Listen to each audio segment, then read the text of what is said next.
নমস্কার বন্ধুরা, আর একটা নতুন ভিডিওতে আপনাদের সবাইকে স্বাগত জানাই। সামনেই আসছে জন্মাষ্টমী, আর এই জন্মাষ্টমীর পূর্ণ তিথিতে শ্রী শ্রী লোকনাথ বাবা জন্মগ্রহণ করেছিলেন। তাই জন্মাষ্টমী তিথিতে লোকনাথ বাবার ভক্তরা বাড়িতে মহাসমারোহে বাবার পূজা করে থাকেন। তো এই দিন আপনারা বাড়িতে পুরোহিত ছাড়া কিভাবে লোকনাথ ব্রহ্মচারী বাবার পুজো করবেন সেই পূজা পদ্ধতি আমি আজকে আপনাদের সঙ্গে শেয়ার করব। তো আমার অনেক সাবস্ক্রাইবার বন্ধু আমাকে রিকোয়েস্ট করেছিলেন যে এই ভিডিওটা অর্থাৎ লোকনাথ বাবার আবির্ভাব তিথির পূজা ভিডিওটা দেওয়ার জন্য। তো আমি সেই জন্য এই ভিডিওটা আপনাদের জন্য বানিয়েছি।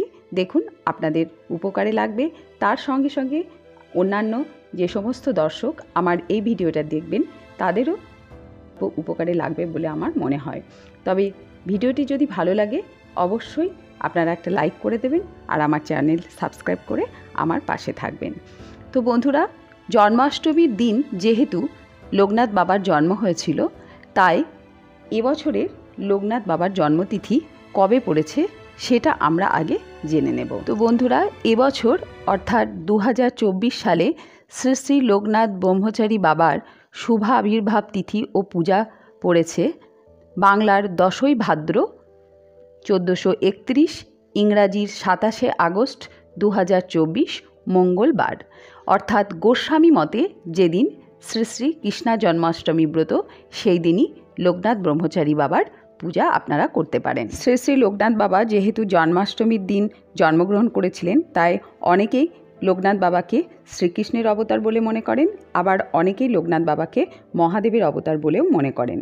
পূজার নিয়মাবলী সব কিছু আমি এই ভিডিওতেই জানাবো, তাই আপনারা ভিডিওটা স্কিপ না করে পুরোটা দেখতে থাকুন। তো আমি স্নান করে শুদ্ধ বস্ত্রে ঠাকুর ঘরে চলে এসেছি। আমার নিত্য পূজার সঙ্গে গণেশ ঠাকুরের পূজা করে নিয়েছি।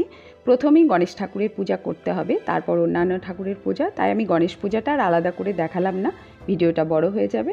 গণেশ পূজাটা আগেই আমি করে নিয়েছি। এখন আমি লোকনাথ বাবার আসনটা সাজাচ্ছি। একটা জলচৌকির ওপর আমি সাদা আসন পেতে দিয়েছি। সাদা রং লোকনাথ বাবার ভীষণ প্রিয়, তাই এই দিন সাদা রঙের আসন পাতারই চেষ্টা করবেন। তা না হলে হলুদ রঙের আসনও দিতে পারেন যদি কারো কাছে সাদা রঙের আসন না থাকে।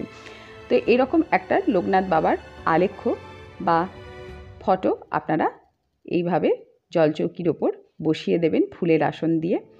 আর যদি আপনাদের কাছে পাথরের বা পিতলের মূর্তি থাকে তাহলে তো খুবই ভালো, সেই মূর্তিটাও এইভাবে বসিয়ে দেবেন।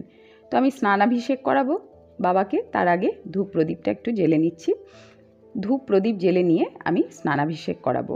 তো এই প্রসঙ্গে একটা কথা বলে রাখি, আপনাদের কাছে যদি পিতলের বা পাথরের লোকনাথ বাবার মূর্তি থাকে তাহলে আপনারা এদিন পঞ্চামৃত দিয়ে প্রথমে স্নান করিয়ে তারপর গঙ্গা জল দিয়ে বাবাকে স্নান করাতে পারেন। আর আমার মতো যারা ফটো বা ছবিতে বা চিত্রপটে পুজো করবেন তারা স্নান করাবেন যেভাবে, সেটা তো আমি আজকে এখন আমার ভিডিওতে দেখাবো।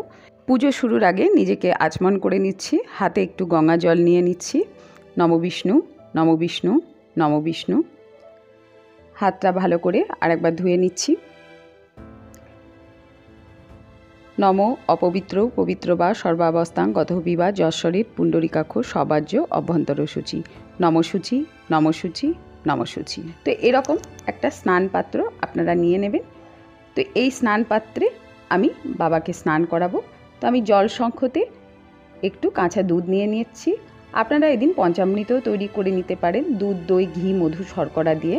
তারপর বাবাকে 3 বার এইভাবে প্রদক্ষিণ করবেন, জয় বাবা লোকনাথ, জয় বাবা লোকনাথ, জয় বাবা লোকনাথ বলে। তারপর এই স্নান পাত্রে পুরো দুধটা ঢেলে দেবেন, বা পঞ্চামৃত তৈরি করলে সেটাও ঢেলে দেবেন। তারপর একটা ঘটিতে আমি গঙ্গা জল নিয়েছি। এই গঙ্গা জলের মধ্যে আমি কিছুটা গোলাপ জল দিয়ে দিচ্ছি, কিছুটা অগরু দিয়ে দিচ্ছি, আর দিচ্ছি চন্দনের গুঁড়ো আর ফুল। এবার বাবাকে ওই একইভাবে জলটা প্রদক্ষিণ করে আমি ওই স্নান পাত্রে স্নান করিয়ে নেব। জয় বাবা লোকনাথ, জয় বাবা লোকনাথ, জয় বাবা লোকনাথ। তো এইভাবে স্নান করাতে হবে চিত্রপটে। আর আপনাদের কাছে যদি পাথরের মূর্তি বা পিতলের মূর্তি থাকে তাহলে সে বাবাকে আপনারা স্নান করাতে পারেন ভালো করে। ওই যে স্নানের জলটা প্রস্তুত করেছিলাম সেটা একটা বস্ত্রে নিয়ে আমি বাবাকে একটু মুছে নিচ্ছি ভালো করে।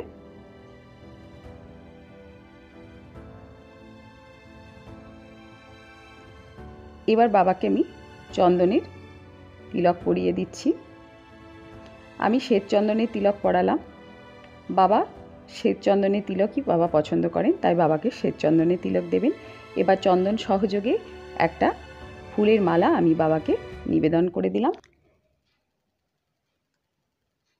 এবার বাবাকে আমি একটা পৈতে নিবেদন করে দিচ্ছি। যেহেতু জন্মাষ্টমীর দিন বাবা জন্মগ্রহণ করেছিলেন, তাই অনেক ভক্ত বাবাকে শ্রীকৃষ্ণের অবতার বলে মনে করেন। তাই বাবার পায়ে চন্দন সহযোগে দুটো তুলসী পাতা আমি নিবেদন করে দিচ্ছি। জয় বাবা লোকনাথ, জয় বাবা লোকনাথ। তো এবার আমি ধূপ প্রদীপটা একটু দেখিয়ে নিচ্ছি। শ্রীকৃষ্ণের অবতার রূপে পুজো করলে বাবাকে তুলসী পাতা নিবেদন করা যায়। জয় বাবা, সকলের মঙ্গল করো বাবা। জয় বাবা লোকনাথ। এবার যারা ঘট ভরে পুজো করবেন তাদের বলি, তারা এরকম একটা পিতলের ঘট নেবেন। এর মধ্যে তেল সিঁদুর দিয়ে মঙ্গল চিহ্ন এঁকে নেবেন বা 3টে ফোঁটা দিয়ে নেবেন সিঁদুরের। তারপরে এই পিতলের ঘটটাতে জলপূর্ণ করবেন। জলপূর্ণ করে এর মধ্যে আমের শাখা দেবেন, বিজোড় সংখ্যক পাতাযুক্ত একটা পান দেবেন, আর তার ওপর সশেষ ডাব বা কলা দিয়ে ঘট ভরবেন। তার ওপর একটা ঘটাচ্ছাদন দিয়ে দেবেন আর একটা চাঁদমালা দিয়ে দেবেন। তারপরে ঘটটা বাবার কাছে স্থাপন করে দেবেন। আমি ঘট ভরে পুজো দেখাচ্ছি না, আমি এমনি সকলের সুবিধার্থে ঘট না ভরে পুজো দেখাচ্ছি। ঘট ভরলে আপনারা ওইভাবে ঘট ভরে নিতে পারেন। তো বাবাকে এখানে আমি 3 রকমের ফল দিয়েছি, আর বাবাকে আমি সন্দেশ দিয়েছি, আর দিয়েছি মালপোয়া। আপনারা বাবার ভোগে জিলিপি দিতে পারেন, আমি জিলিপি পাইনি। আর অবশ্যই বাবার ভোগে আপনারা মিছরি দেবেন। তো এখানে আমি মিছরি আর মনোহরা সন্দেশ দিয়েছি, আর দিচ্ছি 1 গ্লাস জল। এই দিন আপনারা লুচি, সুজি, খিচুড়ি ভোগও বাবাকে দিতে পারেন। আপনাদের পছন্দ মতো ভোগ আপনারা এই দিন বাবাকে নিবেদন করতে পারেন। তো এবার বাবার পুজো করে নেব। চন্দন সহযোগে ফুল নিয়ে নিয়েছি। এসো সচন্দন গন্ধ পুষ্প নম লোকনাথায়তে নম। জয় বাবা লোকনাথ, জয় বাবা লোকনাথ। এই মন্ত্র বলে বাবার পুজো করে নিলাম। এবার বাবার চরণে 3 বার পুষ্পাঞ্জলি দিয়ে নেব। আমি চন্দন সহযোগে ফুল বেলপাতা নিয়ে নিয়েছি। বাবার পুষ্পাঞ্জলি মন্ত্রটি হচ্ছে বন্দেহং করুণা সিন্ধু লোকনাথ চরণাম্বুজম সর্বসিদ্ধিপ্রদং দেব ধর্ম খামার্থ মোক্ষদাম। জয় বাবা লোকনাথ, জয় বাবা লোকনাথ। এই মন্ত্র বলে 3 বার পুষ্পাঞ্জলি দিয়ে নিব। বন্দেহং করুণা সিন্ধু লোকনাথ চরণাম্বুজম সর্বসিদ্ধিপ্রদং দেব ধর্ম কামার্থ মোক্ষদম। জয় বাবা লোকনাথ।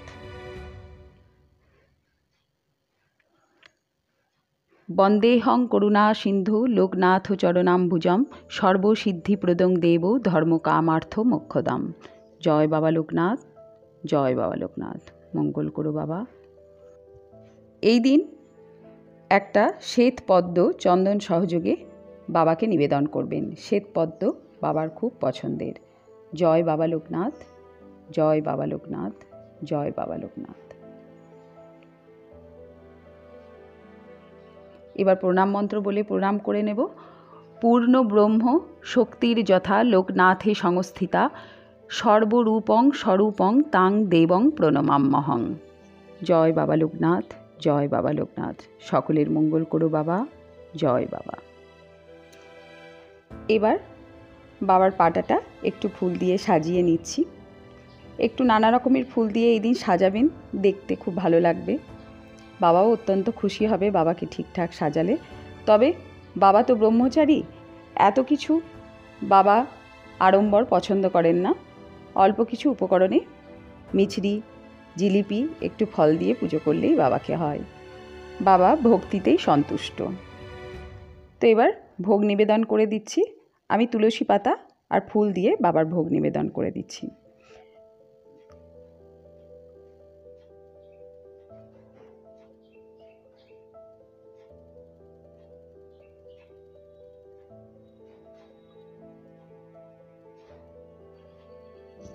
এবার আমি আরতি করে নেব। আমি পঞ্চপ্রদীপ, কর্পূরের প্রদীপ, ধূপ, জল, শঙ্খ আর চামর দিয়ে বাবার আরতি করে নেব।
পুজো শেষে লোকনাথ বাবার পাঁচালি পড়ে নিতে হবে। এই পাঁচালি আপনারা পঞ্জিকার শেষের দিকের পাতাতে পেয়ে যাবেন।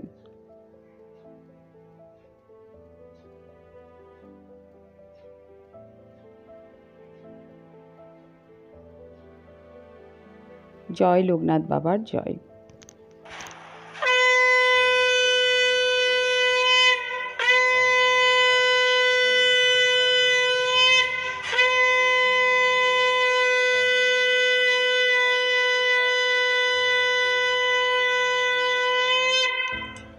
পুজোয় কোনো ভুল ত্রুটি যদি হয়ে থাকে তার জন্য ক্ষমা প্রার্থনা করে জোড়হাত করে বাবার কাছে প্রণাম করে দিচ্ছি। ক্ষমা করে দিও বাবা পুজোয় ভুল ত্রুটি হয়ে থাকলে।